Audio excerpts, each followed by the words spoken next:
sport talaker, di ba? At yung mga netizens ng konting mga info, okay? Sa kanilang sinasabi kung mabavalidate ba yung sinasabi ng isa na pag si Team Cone or hindi naman, di ba? Parang gano'n. Well, tignan natin muna yung dalawang tournaments. Okay? The FIBA World Cup and the Asian Games. Okay? Doon pa lang sa dalawang yon may disparity na, may pagkakaiba na. Yung isa Asia, yung isa world. No? Pag sinabi mo kasi Asia, okay, it only concentrates to the Philippines within that continent. Asia, Asian continent. Where in the world, ito na, kahit sino na, yung mga world power, di ba? The likes of those from America, those from South America, Europe, di ba? Marami, Africa, nagdadatingan na yan, naglalabasan. So, ang tanong, okay, may iba bang resulta kung si Team Cone, okay?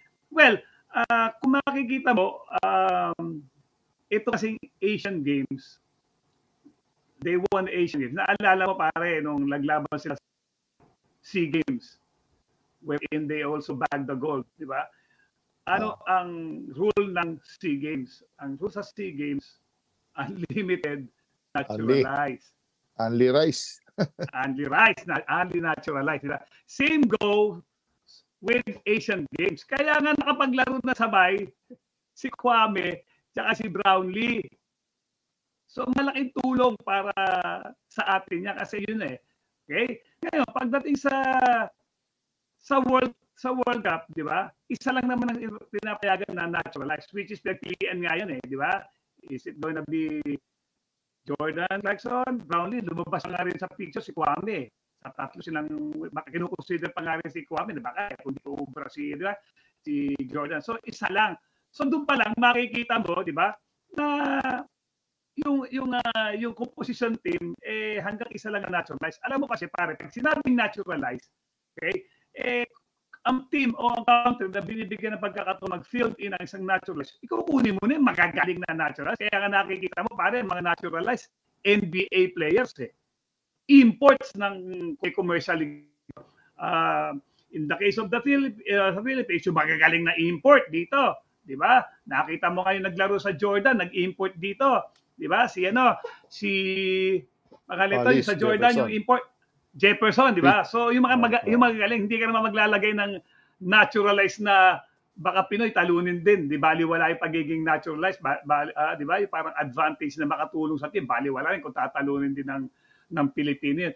So yun ang isang ang pagiging naturalized. So dito kasi sa World Cup, isa lang ang naturalized, pero they were able to play a decent game. Di ba? They almost beat Dominican Republic. Kung hindi lang naman nag-graduate si Clarkson, baka mamaya it was anybody's ball game kasi nip and tuck yan from the start, di ba? Pinakamalaking lamang lang yata, 6, bababa, balikan. Then sa Italy, very decent rin naman ang laro nila. Okay, medyo pumangit sa Angola, and pagdating sa mga Asian games, Asian countries na nakakalaban nila, pare, tinatalo na nila. 'Di ba? Katulad ni China, okay? Yung Asian Games wherein na naglaro si Clarkson, tinambakan ng China. 'Di ba? Sa qualification round. China is China pa rin. Kasi si China, hindi na siya sa tingin ko yung powerhouse team na may yung actually pinaka-franchise player nila dyan, si Zhu.